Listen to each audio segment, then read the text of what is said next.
Nous sommes un petit peu en retard, il est 8h32. Bretagne 5, l'invité de la matinale, avec la boulangerie-pâtisserie d'Élise des Anges à Pommerais. Et ce matin, nous sommes en direct avec Nadège Jousset, les délégués syndicales Sud Santé Sociaux. Elle est l'invitée de la matinale. Elle est venue en direct depuis Lannion pour cette matinale de Bretagne 5. Je vous en remercie, Nadège Jousset. Bonjour. Bonjour.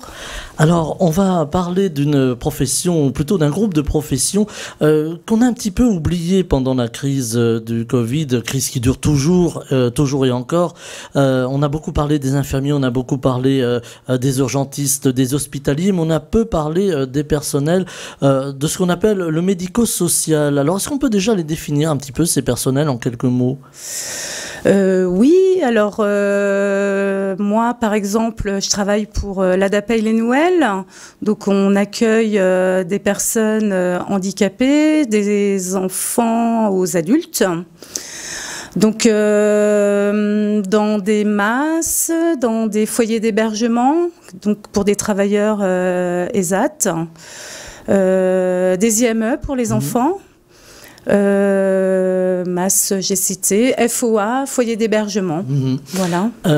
Toutes ces personnes que l'on ne voit pas beaucoup et dont on n'a pas entendu beaucoup parler pendant cette crise. Pourquoi d'ailleurs on les a un petit peu oubliés, tous ces personnels, selon vous ? Je sais pas, on fait moins de bruit que les soignants.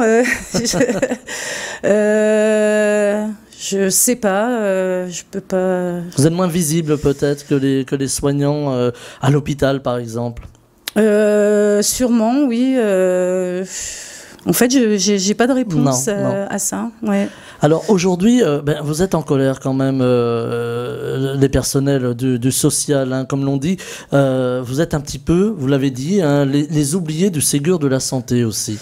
Oui, parce que pendant la première période de confinement par rapport à la Covid, on a été sollicités, nos plannings ont été bouleversés. Ça a été quand même compliqué dans certaines structures, notamment les structures qui accueillent les personnes les plus handicapées. Les enfants aussi, même si les enfants ils n'allaient pas à l'IME, il y a quand même eu une continuité dans la prise en charge où les éducateurs ont été au domicile. Et donc oui, c'était très compliqué Voilà, de pouvoir accueillir, de pouvoir continuer le service malgré tout. Oui, voilà, oui. Alors, le Ségur de la santé aujourd'hui a été étendu au personnel du social. Seulement, voilà, c'est là où le bas blesse. On a considéré les personnels du social du public et on a un petit peu oublié le privé dans l'affaire et les associations, par exemple. Oui, c'est vrai. Donc, effectivement, à l'hôpital, ils ont pu avoir une augmentation de 183 €. Et en fait, du coup, cette prime ne concerne que le sanitaire. Donc, nous, dans le médico-social, effectivement, on se considère comme oubliés, étant donné que on s'occupe des personnes, c'est l'aide à la personne et on peut se considérer d'utilité publique dans le soin, dans l'accompagnement. Et voilà, on veut aussi une reconnaissance. Alors, effectivement, c'est les structures du privé qui sont exclues du Ségur. Mais il faut savoir que dans le privé, on n'est pas forcément mieux payé. Au contraire, nous, c'est quand même le privé associatif. Donc, un AMP démarre au SMIC, par exemple. Alors, aide médico-psychologique hein, pour nos oui, auditeurs. Hein, oui. Voilà. Et démarre au SMIC. Et en général, ces personnes-là travaillent dans les structures où les accompagnements sont les plus lourds. Et donc, une reconnaissance financière, c'est pas négligeable. Ça fait des années que notre point n'a pas augmenté. Et donc, on réclame ce qui nous est dû, en fait. Et donc, voilà. Donc, il y a eu des manifestations, beaucoup. Alors, au niveau du public aussi, il y avait des structures comme des masses qui étaient rattachées au service public. Par exemple, il y a l'hôpital de Bégard qui est concerné. Et donc, le côté sanitaire ont eu la prime Ségur, enfin le Ségur. Et il y a quand même plus de 260 salariés sur la touche, donc qui n'ont pas cette prime, mais qui travaillent quand même pour l'hôpital de Bégard, parce que en fait, ils dépendent d'établissements médico-sociaux. Voilà. Alors, vous avez déjà protesté en début d'année. Là, il y a une manifestation cet après-midi. Alors, nous, notre syndicat, la Sud Santé Sociaux, on a décidé qu'une fois par mois, on allait mettre la pression pour réclamer le Ségur. Et donc, cet après-midi, effectivement, on fait des débrayages aux portes des établissements. L'IMA de Tréguier, le FOA de Lannion, les ZAD de Plouisy-Guingamp et la masse de Paimpol. Et dans les mois à venir, on aimerait bien que ça s'étende aux autres structures de la DAPEI et que, effectivement, les collègues viennent en soutien et réclamer ce qu'il leur est droit, quoi, cette reconnaissance salariale qui est importante. Et faut savoir que le Ségur là qui nous est pas attribué, il commence à y avoir des conséquences. Là hier, on était en CSE sur le site de Paimpol, Tréguier-Lannion, et on nous apprend qu'à la masse de Paimpol, il y a déjà 4 démissions. Et effectivement, des gens qui partent parce qu'il n'y a pas le Ségur, d'autres aussi qui sont usés et qui se sentent pas reconnus dans leur travail et du coup qui s'orientent vers d'autres domaines qui n'a rien à voir avec le social. Les gens sont usés dans vos métiers qui sont pénibles. Rappelons-le pour les auditeurs qui ne voient pas forcément ces métiers-là, mais ce sont des métiers pénibles. Oui, on est quand même dans le soin, la répétition. Il peut y avoir aussi de la violence et c'est pas non plus quelque chose de simple à gérer au niveau professionnel et donc oui, c'est les jeunes viennent quand même à ces métiers où malheureusement il n'y a pas de renouvellement. Les jeunes, si, viennent un peu, mais en fait, de moins en moins, on se rend compte que dans les sites de formation, par exemple, l'ICIF, je crois que je ne me trompe pas, c'est le centre de formation pour les infirmiers aides-soignants, ils remplissent pas, en fait. Ils remplissent pas. Nous, ça devient très compliqué de trouver des remplacements, parce qu'en fait, il y a beaucoup d'arrêts, surtout dans les MAS, FOA, parce que le travail est compliqué. Et là, en fait, effectivement, ils se retrouvent à ne pas pouvoir remplacer parce que les salaires sont trop bas. Ça fait partie aussi des raisons pour lesquelles les gens ne viennent plus. Et je vous dis, on en a parlé hier en CSE, ça devient un peu critique, quoi.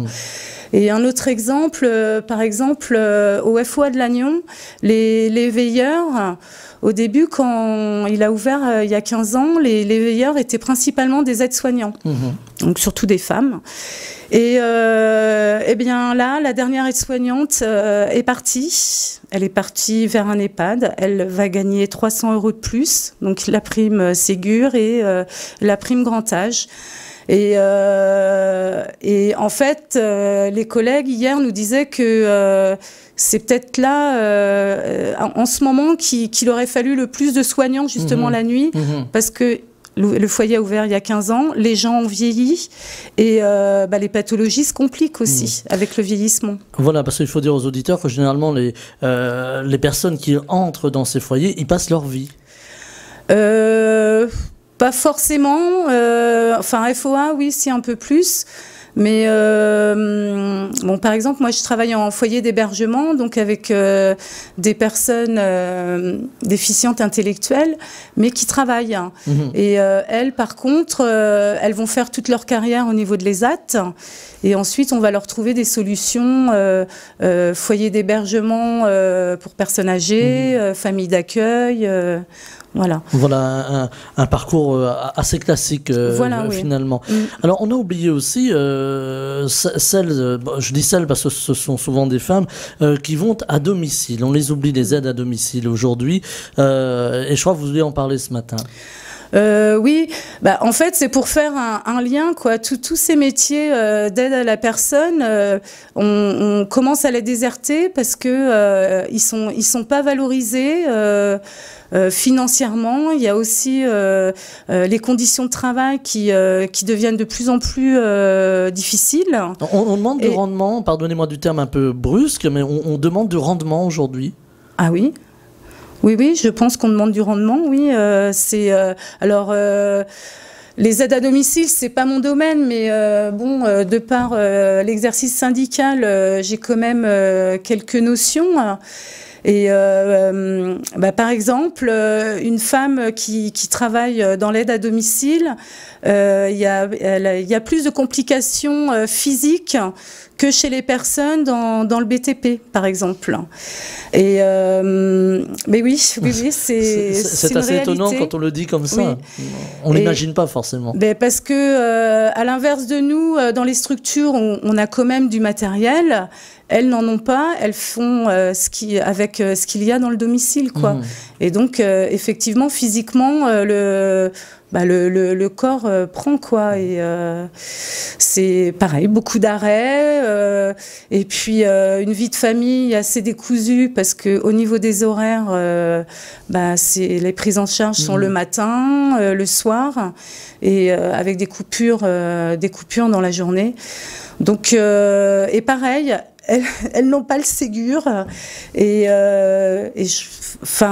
c'est des métiers qui sont peut-être pas assez valorisés. Du coup, les gens n'ont pas envie d'y aller. Et donc, oui. Il n'y a pas de renouvellement finalement dans ces métiers-là non plus. Les gens ne veulent plus y aller. Oui, un peu, oui. Alors, on parlait de revalorisation et de reconnaissance de vos métiers. Est-ce que, lors de toutes ces rendez-vous, de toutes ces revendications que vous avez pu avoir, que ce soit lors de manifestations, est-ce que vous avez pu rencontrer les élus et faire remonter, comme l'on dit? Oui. Alors, on a rencontré au mois de février Éric Botorel, le député de Lannion, qui nous a expliqué que ça allait être compliqué, que effectivement, vu qu'on est dans le privé, l'État ne finance pas comme dans le public. Nous avons rencontré aussi Madame Le Houerou. Oui, qui voilà, sénatrice. Voilà. Oui. Et qui, elle, en fait, nous a dit qu'il fallait absolument qu'on continue nos actions pour se faire entendre et que il y a des mannes pour sortir de l'argent et notamment l'impôt sur la fortune. Et ça, le gouvernement, il veut pas en entendre parler pour le moment. Et ça serait peut-être bien qu'il lâche parce que c'est... Au moment du coûte que coûte, finalement, de notre président de la République, essayer de faire tenir l'économie coûte que coûte, aider coûte que coûte, est-ce que vous avez l'impression que vous êtes passé à côté du coûte que coûte, finalement ? Oui, complètement. On est vraiment passé à côté du coûte que coûte. Et puis, ça continue parce qu'on vient d'apprendre que l'ARS, en fait, va diminuer... les dotations, c'est peut-être pas vraiment le terme, mais les dotations, en tout cas pour l'ADAPEI, je sais pas ce qu'il en est pour les autres, mais donc voilà. Donc effectivement, les structures vont devoir fonctionner encore avec moins. Avec moins et toujours faire plus. Voilà. Est-ce que, alors on a parlé des personnels, mais il y a aussi ceux qui sont accueillis. Est-ce que, par exemple, par rapport aux handicapés, il y a un moins bon service. Alors il ne s'agit pas de juger ici, bien entendu, mais je veux dire du fait que vous faites toujours plus avec toujours moins.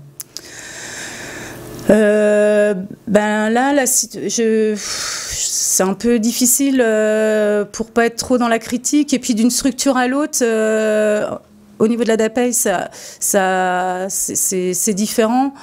Mais oui, peut-être surtout dans les foyers, les FOA, les masses. Et étant donné que là, avec la pandémie, il y a beaucoup moins de choses qui est proposé et le personnel est obligé de s'adapter. Et oui, ça devient un peu compliqué, quoi. En fait, on se doute qu'à l'avenir, ça va pas forcément s'améliorer, quoi. Et est-ce qu'il va falloir repenser à un moment ou à un autre le système? Là, on voit, il y a le public, le privé d'un côté, des aides différentes ou inexistantes. Est-ce qu'il va falloir repenser ce système? Est-ce que là, il va falloir remettre les personnels, je dis bien les personnels, hein, au cœur de la décision? Oui, et puis aussi augmenter le nombre de personnel, quoi. Il y a un manque criant de personnel. Là, ça se remarque d'autant plus. Par exemple, les personnes sont confinées en fait dans les unités. Avant, il y avait un brassage et on est le même nombre de personnel, quoi. Et là, eux sont en attente d'activités qu'ils avaient avant, qu'ils n'ont plus. Et donc, on propose pas un accompagnement qui est forcément adapté là en ce moment, quoi. Alors, je parlais en commençant, Nadège Jousset, du fait qu'on vous voyait un petit peu moins. Alors, j'entends bien sûr les personnels du médico-social. Est-ce que là aussi, il y a moins d'engagement peut-être? Alors, du fait du travail, on n'a pas forcément le temps de militer ou d'être engagé dans un syndicat ou autre. Et est-ce que justement, ça aussi, ça fait qu'on vous voit moins, que vous pouvez avoir moins de poids dans d'autres professions, par exemple, c'est plus syndiqué? Oui, c'est possible, oui. Oui, je pense qu'on n'est pas nombreux à être syndiqués. Et parce que en fait, je pense qu'il y a aussi le fait qu'on soit pris par notre travail et que du coup, tout le versant politique nous intéresse un peu moins, quoi. C'est pas la priorité finalement. Je pense pas, ouais. Aujourd'hui, est-ce que vous avez espoir d'être entendu et que ça bouge? J'espère bien, sinon je serais pas ici. Oui. Je veux dire plutôt au niveau politique. Est-ce que vous avez espoir que la situation se débloque? Je crois qu'ils n'ont pas trop le choix non plus, quoi. On est dans le soin, dans l'aide à la personne. C'est les métiers qui sont indispensables, hein, comme l'aide à domicile, le commerce, la grande distribution, c'est pareil, quoi. On est indispensable, quoi. Donc effectivement, si on veut qu'il y ait un bon accompagnement pour les personnes fragilisées, faut valoriser les salaires, quoi. Point. Valoriser les salaires, reconnaître la profession, travail, votre travail. On parlait tout à l'heure de l'épuisement des personnels et du déficit finalement de personnel. Est-ce que vous craignez aujourd'hui, par exemple, qu'il y ait des associations, alors l'ADAPI est une association solide, hein, évidemment, mais qu'il y ait des associations peut-être plus petites, plus fragiles, qui soient en difficulté? Oui, je pense que ça commence, hein. L'ADAPEI a mangé les Noëls, par exemple. Et donc, qui était une autre association, hein, pour les auditeurs. Hein, voilà. Oui, qui, pareil, s'occupait de personnes en réinsertion. Et du coup, ils ont fusionné. Donc maintenant, en fait, on s'appelle l'ADAPEI les Noëls. Mais effectivement, c'est un risque. Et il y a aussi beaucoup d'éducateurs qui partent vers le libéral. Et donc, qui font de l'accompagnement au domicile des personnes. Voilà, directement. Oui. En tout cas, je vous remercie d'être venu ce matin pour nous décrire cette situation. Alors, c'est pas toujours évident, c'est votre première radio, hein, je le dis pour nos auditeurs, mais vous voyez, ça s'est très bien passé. Nadège Jousset, vous êtes déléguée syndicale Sud Santé Sociaux et vous veniez nous parler de ces personnels du médico-social, personnels que l'on n'entend pas beaucoup, mais qui vont donner de la voix, même dès cet après-midi, hein, dans le Trégor. Et voilà, on continuera évidemment ici à Bretagne 5 à suivre la situation et on vous souhaite évidemment bon courage, hein, c'est le moins que l'on puisse dire et faire. En tout cas, je vous souhaite une très belle journée. Merci, bonne journée. Bretagne 5 matin, Stéphane Hamon.